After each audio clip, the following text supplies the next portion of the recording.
Invictus Gaming taking on Edward Gaming, and it's all tied up as we go to the final match of this set, as well as the final match for the LPL tonight. And that match in the last game, it looked like EDG had control of the early game, but IG still somehow able to take the gold lead time and time again. Invictus Gaming coming out with a new gold funneling strategy. You feed your bot lane and let your solo lanes collect those bounties. That's actually how they kept ahead in the gold, and EDG fell for the trap. They thought they were ahead, they played super aggressive, and then when they finally found out their solo lanes, Ray was killed in 2-barrel rotations coming in from the game plank from the top. Which feels like now the blueprint is pretty clear-cut here. In game number 1, Edward Gaming gives so much more attention towards their mid lane, towards their top lane. You know, yes, it's still funneled down into the bottom lane, but it was these two pieces, their solo laners, that were the primary beneficiaries of getting a lot of the gold. You know, there was a reason why Scout got MVP in game number 1. There's a reason why Rookie got MVP in game number 2. So I hope that Edward Gaming and IG both recognize that this is the key to success, to funnel gold into those solo laners. But that said, I still wait towards Edward Gaming because the bot lane is just winning naturally every single time. There is no doubt in my mind that EDG should have won that game. They had a 7-0-2 Kai'Sa going into it, and if they just didn't commit all those resources into the bot, they would have taken the entire match. That being said, I don't think Jackie Love is going to feed that hard 3 times in a row. You said that about the last 2 games. He keeps feeding Clement. At one point, you'd be like, he's probably just power inting at this point. Okay, I'm just give him one more shot. Give him one more shot. I think he probably won't feed as hard this game. And I want to go on EDG a little bit because the main reason I criticize them is they pick these compositions that are so unforgiving for their opponents, but for themselves as well. They have to play a very slow style with this type of composition. They have an ROA in the mid lane. They're waiting for 2 item spikes on the Kai'Sa, but look at what they're going up against. They're going up against the Varus, the Jace, all of these guys that spike on 1 items. They're very powerful in the mid game. Yep. And EDG, they just can't transition out of their own mentalities of their mid game tempo composition and say, we need to take a step back, we need to slow down. They always go in, they're always very hard on the mid game. And it's just that fact that they're unmalleable that really fails them sometimes. Look at the picks that have come out for IG 2 matches in a row. Besides their supports, they've had 4 damage threats from top all the way down to bottom position, and it seems like in 2 games, EDG struggled to teamfight against it despite the neck-and-neck game 1. No, not struggle to teamfight. That's the wrong phrase. Do not get me wrong. Invictus Gaming draft better than Edward Gaming every single time. Moffat is the superior drafting coach against No Fade. That's my personal opinion. I stand strong by it. But Edward Gaming, to me, are still the better players. And so they're able to just out-execute and kind of dig themselves out of this hole that they put themselves in a lot of the time with their composition. Now, again, the comps do have windows. I don't think it's as cut and dry as, you know, this one is infinitely better than the other one, but I just like the versatility. You know, as Clement's saying, malleable, that Edward Gaming don't really have that on the compositions. They have very narrow windows to act, whereas Invictus Gaming really do cover a lot of their bases, have multiple power points. It's easier to execute.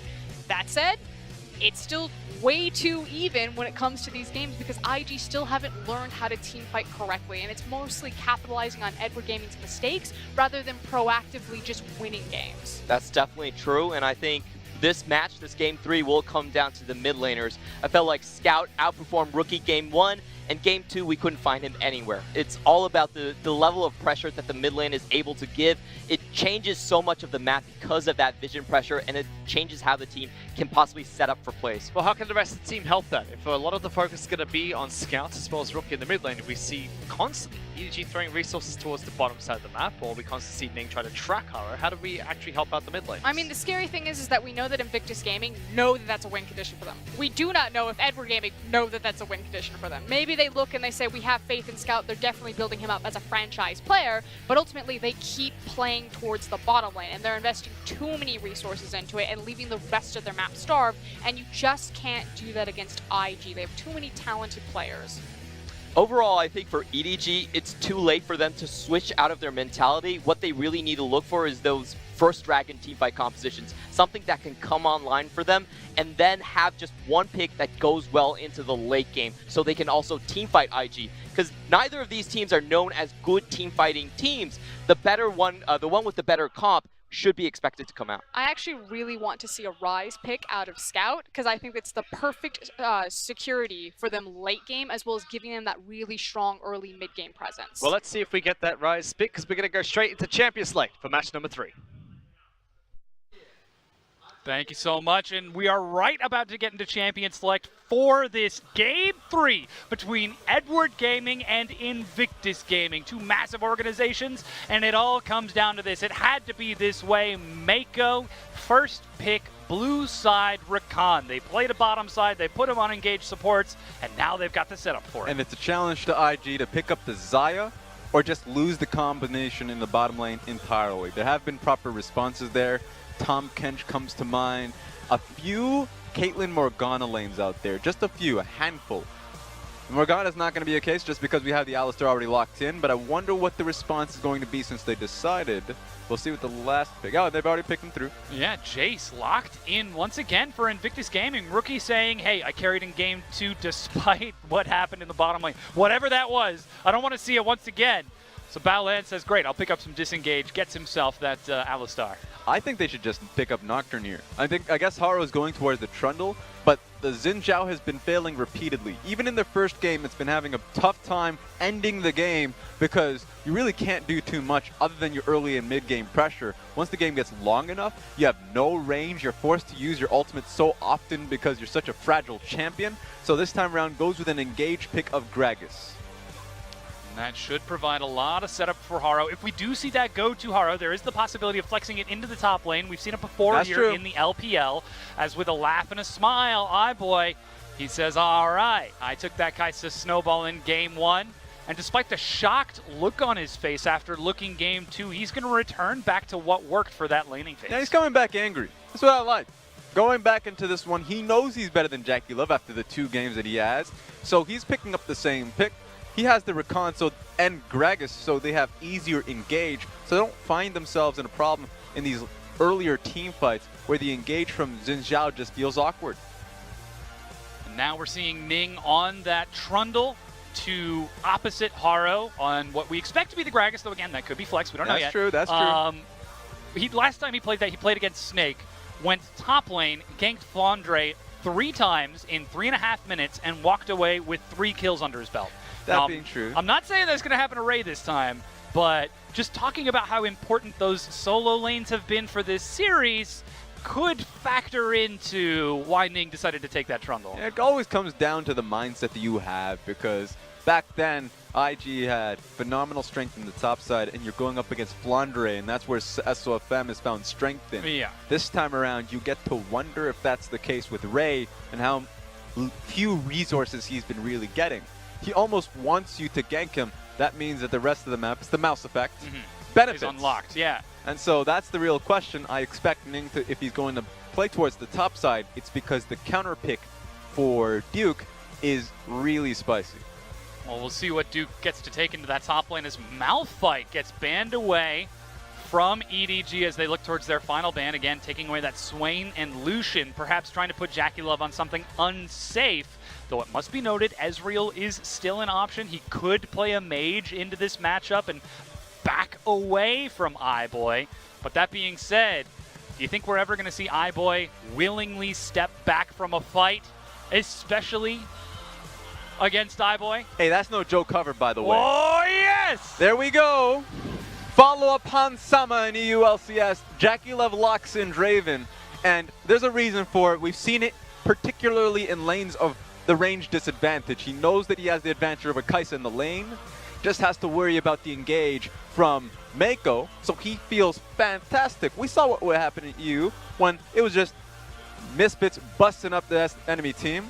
That's what IG wants to do. They want to wrap this one up early. The Jace and Draven is calling on the fact that they don't want this game going on late. Oh no, the Lane Kingdom picking for those lanes exactly. Ornn again for Ray, and now we'll get to see. Oh, are we getting it? As the talent is being hovered by Scout. Yasuo as well knows he's got to take the threat against Rookie for the title of best mid laner in the league right here, right now. Scout is making his case, and Rookie is doing the same. Mako's playing with me. Look, Gragas and the Ornn, you have to lock in the Yasuo. There's no other place. There are so many knockups on this team. 3 of them, Rakan, Gragas, Ornn. And not only does Yasuo benefit off of that, it's the AD carry as well. Kai'Sa's going to have a field day with him. So you can see the wombo combo forming from EDG. while Invictus Gaming are trying to break it up in the lanes. Not necessarily a wombo combo in the strictest sense of just stacking abilities, but more stacking champions, as Rise is now the pickup for Invictus Gaming to round it out in the very end. There we go. That's going to be a Jace for the top lane. Yeah, Duke taking that carry. There are a few teams that can really flex out the Jace. There are a few teams back in the day. It was Newbie.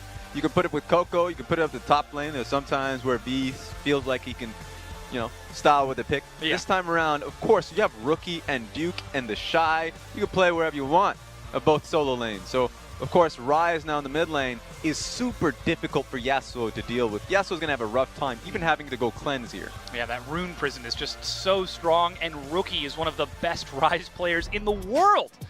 Definitely going to be putting Scout through his paces, though. If Scout's earlier performance in that game one is any indication, he looks ready to match the skill of Rookie on the stage. As again, we've got a strong pushing lane from the bottom lane of IG. They've got themselves that Jace in the top lane, and then a Rise to scale in that mid lane. And sometimes we have discussions of, is IG ever going to change? Are they going to be a team that starts valuing the team fights, the later portions of the game? And they are unapologetic about their style. That they're just trying to run you down the map early on in the game, and if things go awry, then they'll try and style on you because they're mechanical players that maybe they outplay you. They're going to hope with this composition, the Rise sure has some late game stealing opportunities. You have Trundle and Alistar as well, but the solo laner is going to have some rough times, and it's going to be Draven that needs to be running roughshod in this lane.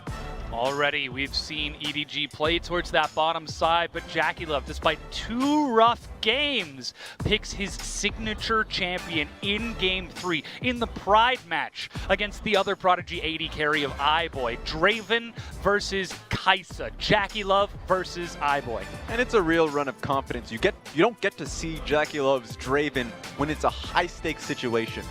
Usually, teams say, nah, that's too risky. You can play it in scrims, you can play it up against LGD, you can play it up against anyone you want, not when it counts. This is the first time that I've seen JackeyLove play the Draven up against EDG in a Game 3 situation. This is the faith. This is what IG need to have if they want to close this out. But ladies and gentlemen, we've loaded onto the Rift for Game 3 between Edward Gaming and Invictus Gaming. You can hear the crowd is dead silent as the chants begin.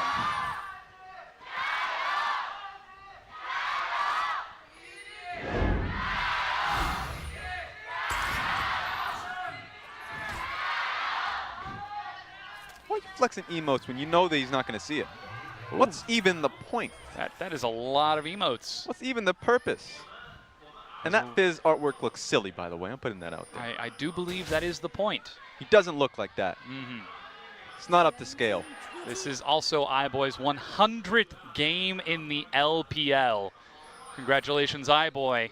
And now he gets to play his signature champion of Kaisa against JackeyLove's signature champion of Draven. What better way? It had to be this way. You know what's really funny? Just talking about the 100 games, I know we pride ourselves. If anyone out there in the Western world is saying 100 games, that's a long time. No, we in the LPL, that's 1 year. Yeah. I mean, I'm just putting it out there. Ain't that impressive? It's not even the full year. We're week 6. Yep. So it's hilarious to see that, you know, showcasing that he has played 100 games. That's a lot of on-stage experience in a serious snow. Yeah. So that just showcases that in the LPL, you can run your players in there, and when you get to an international stage, you're like, wait a minute, he feels really confident. For a new player, he's got a lot of experience. Yeah, what the hell? Yeah, uh-oh, looks like we've already got a gank coming bottom lane. Haro is stepping up, body slam, and the slow, and JackeyLove is dead again. Double emote out of EDG's bottom lane, and the flash, the chase. iBoy tries to flex. JackeyLove is teleporting in. You might want to cancel that. He completes it and walks away alive. All right, Haro's body slam, you're done here. You're never playing Gragas again. Get out of here. That would have been a kill, or at least a good chunking on a JackeyLove. Never allow them to TP into the lane like that. But yeah, that's rough. You know, you pick the greatest bottom lane for yourself, at least the matchup, and then Ning is nowhere to be seen when it comes down to it. Of course, it seems like it was just an easy level 2 gank there for Haro. Yeah, just a bit of cheese coming out of EDG to prioritize that bottom lane. We did see Scuttle take by Ning as the trade for that. He got blue. He was able to take that Gromp off the back of it and then Scuttle. So still prioritizing the bottom lane, just not by being there. And that's the trick of jungling in the post-Scuttle meta when it got buffed and the junglers were starting for experience, because in this situation, IG is like, if you're Ning, you're like, yeah, I want to have pressure early for my lanes, but at the same time, I don't want to take a risk of going level 2 and start ganking. I'm a Trundle. How is that going to be successful? And asking for him to do a counter gank level 2, that's even crazier. So he was just going for the usual level 3 route, and he's going to at least punish Haro for being bottom side so early and taking his blue buff. Yeah, now it's level 3 Smite against level 3 Smite. Even Duke is getting in on there, as he's level 4 and managed to push in top. Rookie is trying to get in on the action as well, and it looks like EDG are going to have to give that away as Ning with the Smite secures it. And IG just prioritizing those solo lanes. They push in, and they try to punish Haro. And the CS differential of the jungle isn't already massive. Of course, remember, one camp is 4 CS, so it's not that big of a deal. But it's going to be very soon, because no blue buff for Gragas is insane. He's going to have a rough time this game trying to clear out, especially if he's walking towards the Krug camp. That takes a lot of abilities that you're going to have a rough time going to the next camp for. So yeah, with the Haro gank bottom lane, it's a big send-off here to iBoy and Mako to use it in some way, shape, or form, because he's going to be hunting for something. Yeah, even off that recall, he wasn't able to complete his second stage of the jungle item, that Chilling Smite or the Challenging Smite, and is now just relying on the base stats of the 2 as he tries to take that Krug camp nice and slow. Here you can see some of those Draven runes on your screen. Again, it's all about the snowball and, of course, Gathering Storm, just in case the game goes late and you need to match that Kai'Sa damage. That's true, and one thing, I know everybody runs Triumph at the moment just because a few of those runes got nerfed that were in competition of it, but Triumph on Draven just sucks to go up against because you already know that he's cashing in off the first kill. But of course, he can really just continue to snowball because Triumph is more HP on more HP. So you never want the first kill to come more down for JackeyLove, because not only does he get the HP to continue and want to fight more, oftentimes can turn into a dive. But first one already got him that much gold. We'll see if Ning can get something going here for JackeyLove. Yeah, the classic win more style. As the headbutt pulverize, iBoy's the target. He has no flash but heal. He gets on the other side of the frozen pillar and is able to walk it away from that turret, only utilizing that heal to escape. So IG affecting that bottom lane instead of the solo lanes. Good immediate response from iBoy though, because he didn't have flash in that situation, only had his heal and his E to just get up out of there, because if he had stayed there a little longer, a millisecond longer, the Trundle pillar would have kept him on the opposite side. So he got out of there scot-free, but that would have hurt. That's the mechanics that we expect out of iBoy, able to walk away with his life, whereas JackeyLove was not. But despite that, we've still got an early recall out of JackeyLove, still going with the BF Sword start to go for full damage, full lane pressure against iBoy and Mako. And why not? When you've got these two massive players on your rosters, what better lane to focus than this one? Still keeping our eyes on Haro and Ning and how they path around and try to affect their lanes, because right now Rookie is controlling the mid lane happily on this counter pick Rise. Duke is having a great time on that Jace top lane as he's 11 CS, and now Ning might be looking for a follow-up. Rise can help here too. He has his ultimate available. We'll see how long this play goes on for. That's the BF Sword. iBoy will go down. Ning locks that kill. Mako has got flash. Is he going to try to use it in order to escape? Like you said, you saw a bit of a roam from Rookie. Recall has begun, but Ning is just going to walk him away. Bowline tries to head it off. Scryer's Bloom. Ah, there we go. Now give the kill to Draven. JackeyLove stepping up. He just wants the assist. Give it to Draven. Slow it over the wall, but the pillar, knock up headbutt, and auto attack. One, auto attack two. JackeyLove cashes in. 500 gold off of that. Bling bling. I mean, JackeyLove was really needing that kill because he couldn't get the first one. Scumbag Ning took it, so he had to assure the second one. And that's what we're looking for. It didn't start too hot for JackeyLove in the bottom lane with the first gank, but Ning regained control and was able to get it going bottom lane. So there we go. 10 CS advantage here soon enough for JackeyLove, and the kill advantage too. Yeah, ganking not once but twice. I've never seen that before in the history of League of Legends. Never. Camping a lane. Absolutely unfathomable strategy. You hear that, solo queue? I've never done it before. Unfathomable. But still, if it pays off, it pays off. Scout in the mid lane, he's still about 13 CS down, 2 waves behind Rookie, and is just trying to clear this wave out now as Rookie gets passed over that blue buff. His tier is stacking up as well, so that Rise happily scaling. Did you know the cheap elo strategy? Is it gank a lane twice? It's to camp Rusty's lane because he's a good player. Ah, okay. So if you ever find that condition, do it. Well, if I ever find myself in a ranked game with Rusty, I'll consider myself lucky enough to be at that elo. Or sorry, elo to play with him. As still, that's a strategy that IG are trying to use right now, as they did focus down that bottom lane, and Ning finds himself a kill along with Jackie Love. But this game seems to be a lot slower than our game 1 and game 2. Seems like we might actually get the chance to see some extended laning phases. It's because some of these solo laners, as I say, they're playing it safe. Duke is about to get run down. Yeah, Ray is actually trying to chase. Hits the Flame Breath, Volcanic Rupture. Ning not spotted. Meanwhile, Rookie, he's going to be targeted. Haro over the wall, the cast knocks him in the immediate follow-up, a cleanse, but he doesn't even bother wasting the flash. Good reactions or not, that was a great pick from Haro. Yeah, so well done. I wonder why Rise ended up finding himself topside, just completely eliminated from the mid lane. So it took him the long route. Unfortunately, Haro was there. That just might turn into a tower. Wow. Scout with the reaction wind wall prevents the whirling death from clearing out the minion wave. And EDG, off of a single pick, are looking for this first turret. Just because, unfortunately for Rookie, that was a lot of stacking waves and a cannon wave to that. He's trying to get there as soon as possible, but it's way too late. Yeah, the minion wave is just crashing in. That alone is enough to finish it off, as it is Wait a minute. fully stacked up. Ning Wait is a minute. there. Oh, the hero minion attack, 46 health. The turret is still standing. Quick, someone blow on it. Yeah.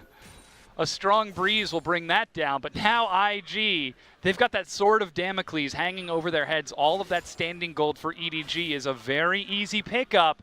Are they going to try to quickly rush down a turret elsewhere to open up the map, or are they just going to have to give this away? Yeah, you'd expect them to use that sword of Damocles properly. Yep. Damocles. Yep. 100% Damocles. So that is the stage of the game. I mean, look, we were talking about this in Champion Select that Rookie got himself a fantastic lane. Of course, there's always that potential that once you ping 6, Haro can impact it to get the kill potential. Ends up getting it. It's unfortunate for Rookie because now he actually just can't stick Scout down in lane in a poor matchup and utilize what was a great CS advantage. It's now dissipated from the kill that Scout was to get. If he ever finds an opening, Scout can just breeze on that tower and end up finding himself in a side lane. But that's IG perhaps trying to make a play on the other side of the map. Subjugate onto Ray. He gets the knock-up and a stopwatch. Ning resets his aggro and just tosses the pillar underneath it to finish that kill off. Meanwhile, a ping forward onto that mid turret. The clock is running IG, and Scout isn't even going to have to try as he picks up that first brick solo on Yasuo. Here comes the trades, because 3 members are going to be locked down for IG topside. That means Yasuo has all the time in the world to go bottom lane, and Jackie Love and Battleland is actually stuck here. Yeah, you just saw the whirling death. Jackie Love with a reaction flash away from Mako. Gets away from the turret in time. Scout still looking to chase this down, and another flash. Yes, EDG will be able to take this, get some damage onto this turret, but IG walk away with their lives. I wonder, because Jackie Love and Battleland knew that was going to happen. Yeah. They knew that they were going to get routed, but they tried to slow the pace down, cleared the wave. So now they're in a safe position. Sure, both of them don't have flash, but IG as a team benefits so much. Will even get Rift Herald with nothing really traded over. It ends up being 1 turret for 1 with that Rift Herald traded for Mountain. There we go. Again, eventual damage versus eventual damage, though it's much easier to see the literal effect of the Rift Herald charging into a turret versus the long-term effect of a Mountain Dragon. But IG are actually forcing a fight onto Mako here. He's still got flash. Jackie Love is chasing it down. The teleport. Killer Instinct ready for Eyeboy, and Jackie Love steps up in time to die. As IG, they wanted this fight, but I'm not sure they want it anymore. Battleland gets knocked up as Ray finds a 3-man Call of the Forge God. They're still chasing it down, and they manage to find the kill onto Haro. Rookie chasing Eyeboy. He lands the snare and gets it before Scout can save him. And Ray is forced to back away as IG take a reckless fight, and it pays off. Yeah, EDG were waiting for the immediate burst. Ray came in with the ultimate. They thought they were going to be doing a good job, but it was just unfortunate that they couldn't get anything off of that. And it was actually Battleland tanking it fully through with his ultimate, so he couldn't kill Battleland. And it was ultimately Rookie that ended up getting the kills. And Ning on the other side of the map with Rift Herald did not activate it, but here's that fight again. IG, they just feel that they can take it. And so Mako played the long con game. He ran it up. He knew that he just had to buy for time. He was going to die anyways. It just turned into an AD carry for support trade.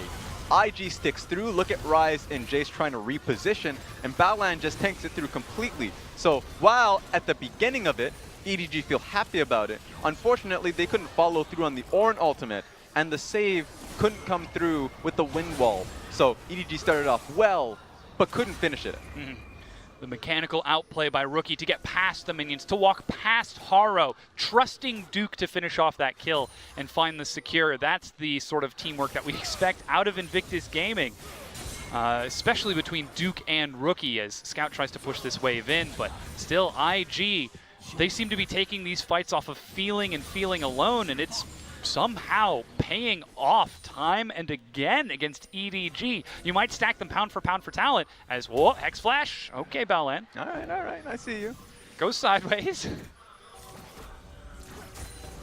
But I'm wondering, because the play was happening bottom lane, was Rift Herald used at all? It was not. That's what I was about to talk about before the replay. Ning was on the other side of the map without a way to get in and did not use the Rift Herald after pushing a minion wave, so he's still sitting on it. There we go. So that's still a pressure point with IG being able to push EDG off bottom lane. I mean, it's there for a long time, so he still needs to find an opportunity to use it. Oh, look at this. Baolan, he steps up. That's the headbutt knock-up. Scout with an early wind wall, keeps himself safe. Call of the Forge God goes through. Knock-up onto 2 as they get the bounce house. Ning goes down. Baolan will follow. Whirling Death as Jackie Love joins the fight, but iBoy lands himself the Void Assault. Rookie looking for some more, but IG have already lost 2. Ray has flash here, so if he ever finds an opportunity with the walls that are present, he can look for it. It's a lot of carries on the side of IG. No CC, no tanks there. That being said, they're not willing to take the risk. They ain't Snake, so they're just saying, we'll take what we get and we'll move on. And hilariously enough, both teams looking at that and saying, we want to fight. We think we can outplay this better than the other team, and it works in favor of EDG. Though Rookie and Jackie Love are actually pushing up to this tier 1 turret for some damage. Ning still sitting on that Herald. He's got about 45 seconds left to activate it as look at the damage onto iBoy. We might get an awkward Herald run. You know those type of Heralds when he places it in the jungle or right in the base. He's like, I have no time. I forgot to track it. Yeah. We'll see it. It's almost up. That being said, take a look at this. Baolan comes in immediately, and the follow-up is there. The only issue is that IG, their carries couldn't follow through. So that's easy kills on towards Baolan and Ning as they're far too far forward. And so IG is like, maybe we can poke it through, but that's a very deep risk, so we're going to play it back. Here it is. That's the Rift Herald used in mid lane. iBoy just showed himself bottom. Now take a look at these stats. IG, they're 19-0 when at 15 minutes they have more than 1,000 gold. Well, that's right on 1,000, Raz. That's riding the line between the two. As Rift Herald will break down this tier 1. IG, the Lane Kingdom, looking to ride that Lane Kingdom to victory against Edward Gaming. It's a weird stat to show because they're a team that's been winning a lot of games this split. Yeah. And they're a team that's have a lot of early games because they're prioritized. Flash engaged, they found it. Baolan with the, I believe that was a Hex Flash. Managed to get a pick onto Haro. I think that's what the purpose of that stat shows. IG good at snowballing. Yep. Definitely good at snowballing against the rest of the teams, but the way this set has been playing out, teams like EDG, RNG, Rogue Warriors in some sense, can challenge them when it gets to the later stages in the game. Instead, in fact, Rogue Warriors have been a team that have been behind and consistently comes back. So that's why, while the stat is beautiful, it's more so keep it in the back of their head, just in case IG mess it up somehow. Perhaps EDG will be able to bring them down and add another loss into that column. The first loss to try to counteract that stat advantage. As slowly but surely, IG, they're starting to snowball the map. Ning groups up with Jackie Love, Rookie, and Baolan roaming across the bottom side of the jungle. As now that's 3 turrets broken down. Whirling Death is ready, but Wind Wall soaks one of those spinning axes. And that's one tough thing for Draven in a lot of these fights is that you have to worry about the wind wall when you're auto-attacking. Such a large loss in damage if you lose one axe. But with that being said, he has Bloodthirster early, which means that he's pretty tanky in a lot of these fights, sustain heavy. So looking at how this fight formed up, easy pick on towards Haro, they can just walk it through. I guess very short. And that's IG just hunting out the vision, doing exactly what you said, using those control wards placed by Baolan aggressively in EDG's jungle, following up on the pressure from later. You know what's funny? You've got to chuckle. It's hilarious. Sure, they all place their control wards down, but you can see where the control wards play stats come from, that Baolan places them all. Because no one has a control ward except for Baolan. Yes, 3 of them, just in case. What's happening here? One gets cleared out. Well, hey, you don't need control wards in your inventory if you've already got one on the map, Raz. I mean, if they got challenged in any way, shape, or form, they didn't get challenged there because of how snowball it was, and you do have to replace it. That being said, it's a joke just because, you know, they've already placed their controllers bot side. I just want to see if they buy wards now, just because now they want to be able to place it topside 18 minutes into the game for the Baron buff. So it's going to be two people, Rookie and Ding, so it's going to be a lot easier in that standpoint. Of course, that Realm Warp able to get Rookie behind enemy lines to look for some vision. Follow up from Ning. That has been something that IG have struggled with in the past in Rookie and Ning's synergy together. So I don't expect them to be side by side. The strategy we just saw was Ning and Duke, or Ning and Jackie Love, while Rookie tags up with Baolan or with Duke. It's going to be hard for Duke this time around. You're right. Early on in the game, it's a lot of Ning buddying up with Duke or the Shy. More often the Shy, but with Duke, it depends on the games. Naturally not as strong in the solo lane as the Shy. Duke this time around's on Jace. That's really fragile.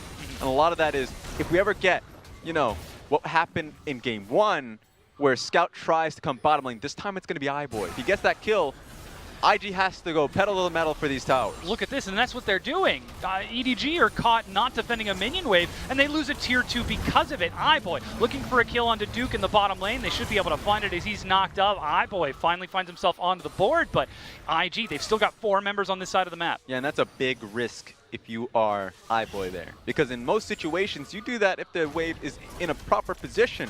This time around, he did it when they were knocking at your door. So IG has a whole backup out of there, but you know, you find yourselves in these situations. It's iBoy that's saying, hey, we're a little bit risky, we're a little bit desperate, we need to get something going. Very desperate trade as the next wave crashes in. Rookie Ning and Jackie Love getting some damage, even the explosive cast, but here comes another wave. There's the pillar. Baolan looks for the knockup, but Mako dodges out of it, but still, Jackie Love was just firing onto that turret. The raw damage Draven does breaks it down. It's 5 turrets to 2. And the Trundle pillar allows for that to happen so often. So Haru's in a decent position because he's a Gragas, though that means that he can save himself with the body slam out of there, won't use it for an engage. But it's Scout who's going to be suffering. He's going to have his flash soon, so he can respond if he's the target. But for the last little while, with the 3 kills that he's had, he hasn't had the opportunity to press up at all. Because the Trundle pillar makes it so easy for the rest of Invictus Gaming to follow up with damage. And this is where it gets so risky for EDG. They're a team that thrives off of mid-game tempo and control. If they can set the pace of the game, it's much easier for them to snowball. But their ability to take turnarounds when from behind is something that has been lacking for them for a long time. And now, Invictus Gaming, they're in their element. They're in the lane kingdom. They've got winning lanes. They've pushed all the way up to the inhibitor turret at 20 minutes. With that stat to back it up, if ever the odds are stacked, it's going to be one hell of a turnaround if EDG want to get back into this. That's true. You got to respect the analytics. Yeah. But sometimes the they got to stats, do the it. numbers, yeah. Sometimes the stats matter. So let's get into that actually.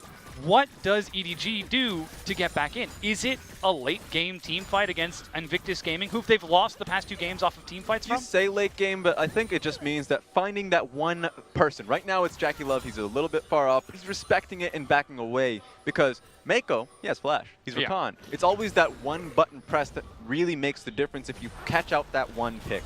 So right now, IG as a team are fairly happy. They're playing responsibly. They have summoner spells available, so it's not too available and present to them.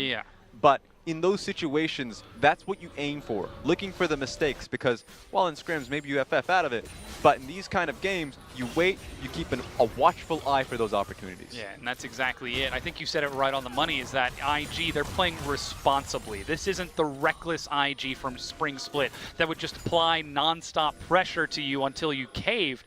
This is a more intelligent IG. And EDG have got to be more careful as a result of it. But the flash engage, they've actually managed to get a lot of damage onto it. Ning is dead. On the backside is Rookie. Teleport coming in. Jackie Love separated by the barrel. Scouts in the front. Goes Golden. Duke joins in. Ray gets knocked back. But Jackie Love is firing. He gets the shutdown onto Scout. Rookie's looking for the bounce. He gets the snare. Finds his target. Dropping the Realm Warp to let Baolan actually chase onto that as well. A slow prevents Rookie and Baolan from chasing. But Jackie Love finds a kill on the side as IG pull EDG into their waiting arms. The flash knock up and the quick arcane flux for Rookie finds another kill. And that was just torrential brutality at the end of the day.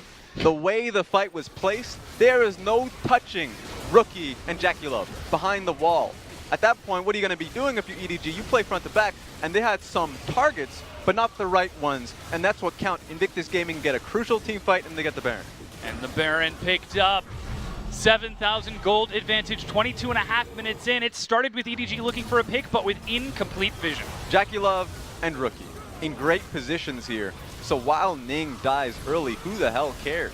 Because at this point, it's a great time to just walk it front to back. Duke gets a great flank position to really make it impossible for iBoy to position properly. He ain't going to be walking up.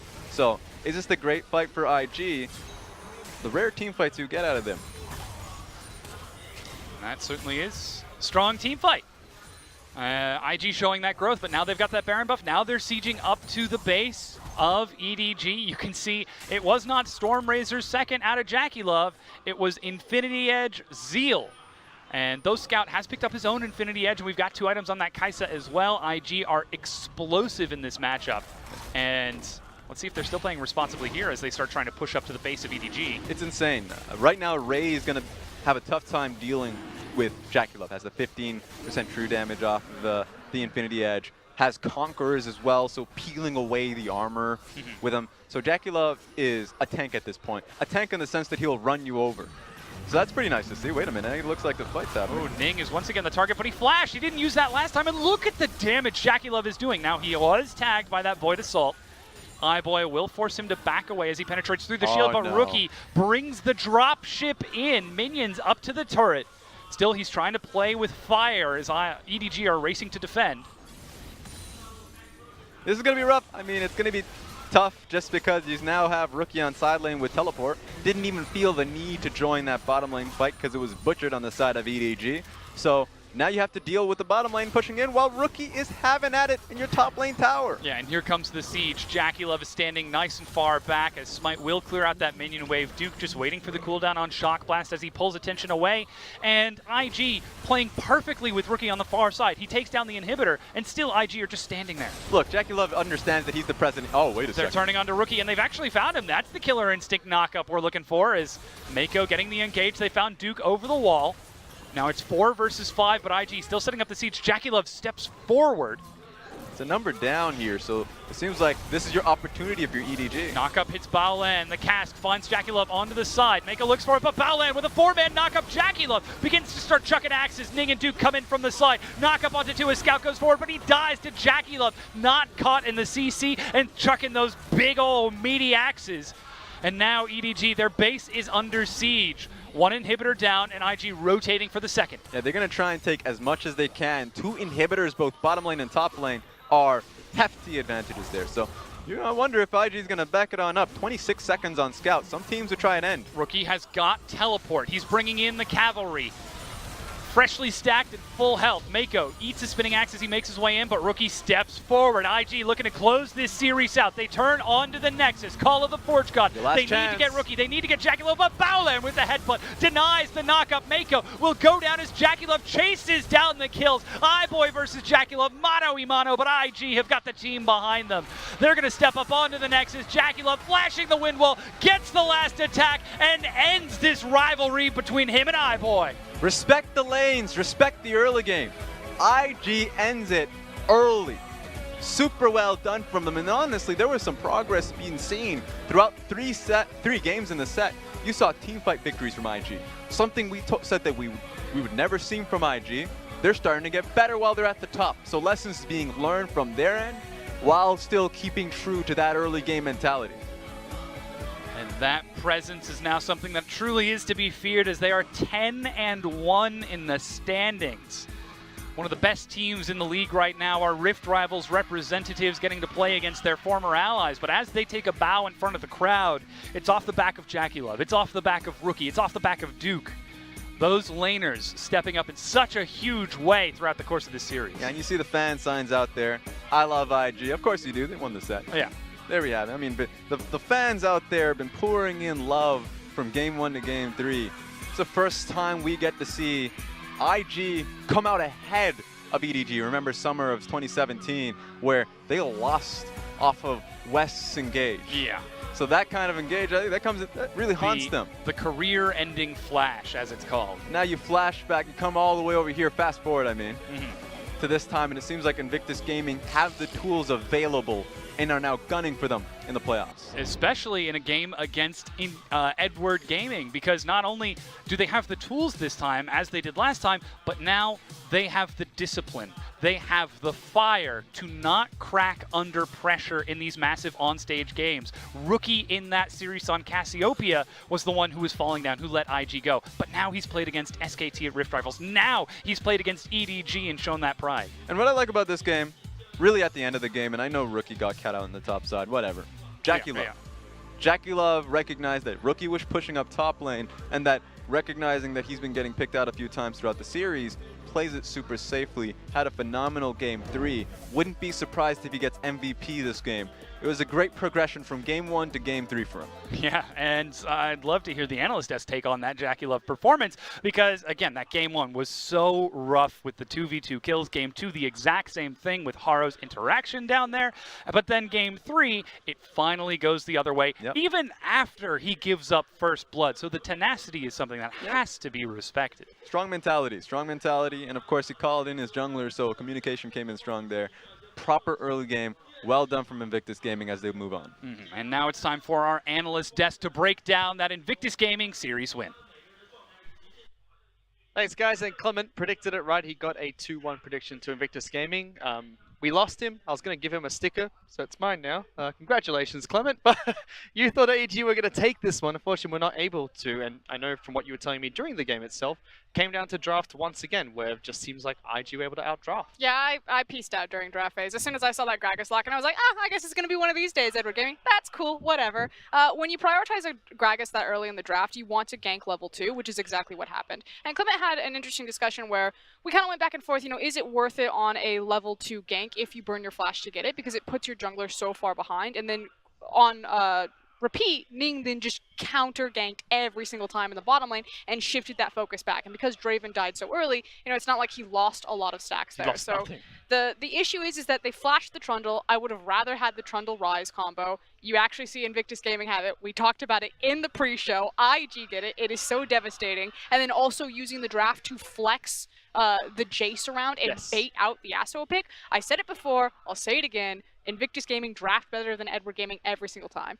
EDG have always been inconsistent in drafts, and it doesn't matter what coach they have. If it's Aaron, if it's Rapid Star, if it's Nofe, they always have draft blunders like this. I never agree with it. And I'm like, maybe it's Clearlove. Clearlove's not even on the roster, so I don't know what is happening here. It must be something from the organization, from the very top end, that is just so ingrained in their identity, but it costs them really big here. Whereas for Invictus Gaming, their drafting has been phenomenal. They looked really good in this They've always been probably the cleanest drafting team in the LPL. So if that's the case, they probably only have to kind of shorten up the weaknesses that they have in team fighting. If they can do that, they're probably the best team in the LPL, it seems.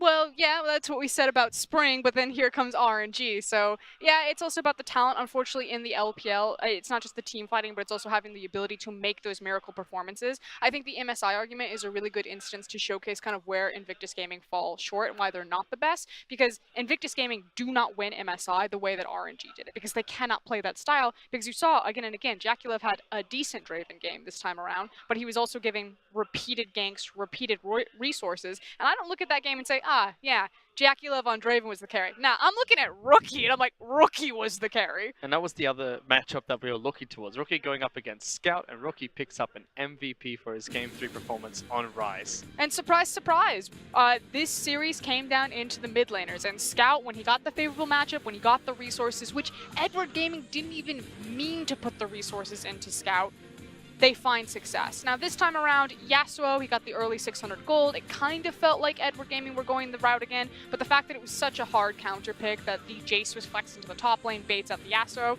Scout never got into the side lane. He could have gotten there so much earlier, but didn't commit on that mid lane tower. So mistake after mistake, Invictus Gaming punished it well. They deserved to win this matchup. But frankly, I look across at our other elite team like Edward Gaming, and the synergy's still not there. There's still a lot of growing pains and a lot of inconsistencies. Beautiful drafting coming out from Invictus Gaming and perfect execution. MVP goes over towards Rookie in the mid lane, who is standing by with Clement for a quick interview. Hello everyone, and with me right here is IG's MVP Rookie. Rookie, 你可以跟大家打声招呼吗？大家好，我是爱金的中单 Rookie。I have to say that was the best series that we've seen for the entire year. IG versus EDG, what a classic. Can you tell me, like, straight off the top of your head, what do you think was the key thing that won you this match? 我觉得你们这个系列是我今年看过最好看的一个 BO3了。这样，那我想要就是请你就是凭第一项来讲的话，你觉得你们能制胜 EDG 的关键是什么？可能，按理来说，我们的团队的，就是大家都说埃及的最缺点就是每个人的一些团队的，就是磨合不足。然后我们总一直都赢的比赛全是靠个人能力去赢比赛比较多嘛。但是最近呢，就是我们每个人都就特别想改这个问题，所以不管打什么情况都尽量跟队友沟通，然后导致我们最近的所有的比赛跟训练赛都打的就是团队的一些嘛。然后就今天最关键的就是我们团队的能力比之前增高了很多。Everyone always says that Invictus Gaming's biggest weakness is our cooperation, our coordination and communication always seems to be a bit off, and we only win games through our individual skill.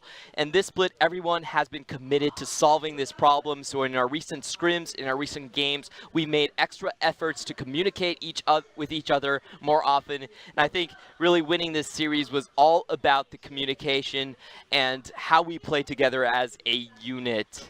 My second question for you, Rookie, is that IG so far has 100% win rate when the games end before 30 minutes. What do you think about the style that you guys have cultivated here?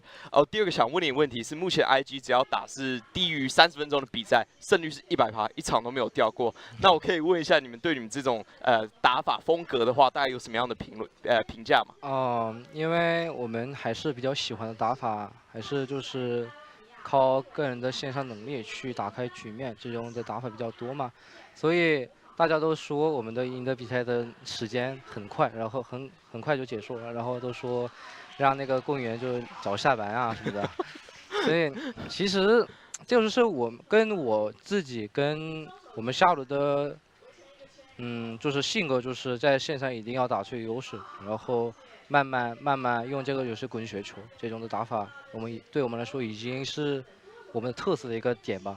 所以，因为我们线上能力已经够强了，所以才会这样，就是赢得这么轻松吧。So everyone says that we do win off our individual abilities, and in those games that close out faster, we do have a very, very high win rate. I think a lot of it does stem from our mentality in the mid and in the bot lane. We're all players that are very dedicated to winning our lane, and the fan community has said that we do play like a lot of public officials, that we always get off of the show on time. You know, we have to go back for dinner, so we play incredibly fast. A bit of humor thrown into that question. I want to ask about the team mentality going through the series, because it did look like the bot lane was cracking. There was so much pressure there. Jackie Love was having such a rough game 1 and game 2, and in playoffs he was the first one to go over there and console you. What did you do in this series to make sure that your bot lane could rebound from the disasters that happened early? 我想问的话，最后一个问题就是你们的这个下路其实第一场跟第二场就心态感觉是已经完全炸裂了这样子。那时候在季后赛的时候 ，Jackie Love 也是首先过去安慰你、平复你的情绪的这个选手这样。那在这个系列赛的话，你们是怎么样让他谷底反弹，有办法就是重新在下路站起来？可能他这个人就是比较很随意嘛，就意思就是他不怎么在意就是虽然我第一把就是输得很惨，那第二把输得很惨，就是在线上一直被抓或怎么样，但是他并不在意这个点，就是已经结束了，他就不想了，然后就好好准备下一场的比赛这种感觉。所以虽然他的战绩也不是很好，然后线上也是特别多，但是并不觉得他心态有多炸，他还是在队里说的也挺多的一个选手。所以我就很喜欢这个选手的。So Jackie Love is actually a pretty easygoing person. Even if he has a bad game, when the game is done, he doesn't think about the game. He's looking forward. He's preparing the next match already. So actually, even though he didn't have quite a good record and his laning phase was pretty terrible, he didn't really mental boom like everyone expected. And that's something that I really admire about my bot lane so far. Thank you very much for the interview, Rookie. And we're going to give it back to the analyst desk.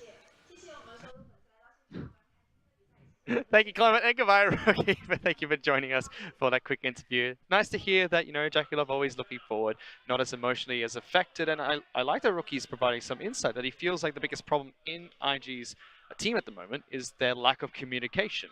Not the team fights that we always talk about. It could be a factor for that. No, that's what I was going to say, is that it's actually a factor for their team fights, as well as some of their cross-map decision-making. I do want to go back to the point, though, about Jackie Love, because I know Jackie Love gets a lot of flack. He's been caught out. The playoffs were not a great moment for him. But again, if you watch the end of the game, it's Jackie Love who stays on stage with Rookie as Rookie, starts to collapse a little bit. And Jackie Love stands by his side. He picks up his jacket. He tries to comfort Rookie and walks off stage with his captain. So you don't see that level of maturity very often from a very young player. Very young. And comparatively to iBoy, who is just such a massive shit talker, Jackie Love is like much more mellow, much more humble, if you will. He had a public apology on Weibo as well after IG were eliminated from playoffs and had to play in the third, fourth place match. He was devastated by it, but was hungry to do more and hungry to come back stronger, which I think IG have done quite well so far during Summer Split. Still only dropping a single game so far in the Summer Split. And let's actually take a look at the rest of the standings in the LPL, because IG top of the table, 10-1,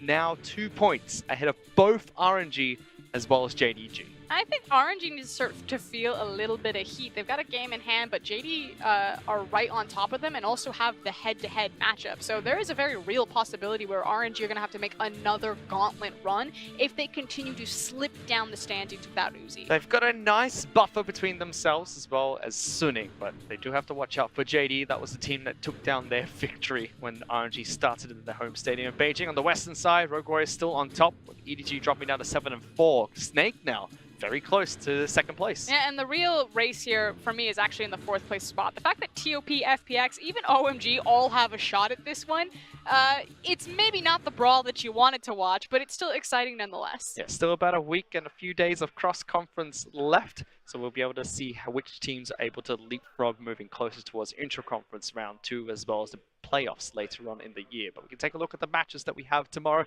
because there is one final day of week 6. It's going to start with Suning taking on FPX, JD taking on Snake, as well as RNG taking on TOP. And not all of these matches are very clear-cut. We have a lot of high performance starting to slide backwards, as well as our underperformers or our lower tier teams starting to overperform. Again, the LPL is just such a grueling slug of a region. We have so many different games, and burnout is a very real thing. And some of these top teams, they start to lose focus. They start to kind of coast through, starting to prepare, for the grind and the intensity of the late game run of the playoffs. Yep. So this is the best chance for teams like FPX, like TOP, even like Snake to start punching above their weight and find that sucker punch back into the standings. And it's normally around week 6, week 7 where these teams start to get the late playoff runs or the playoff buff, which we see so many teams like RNG always acquire whenever they move towards the latter half of the LPL. But that's the end of our broadcast tonight. I'd like to thank all our casters, Rookie for joining us on the show, Indiana for joining me on the desk, and all of you watching back at home, have a good night. We'll see you tomorrow.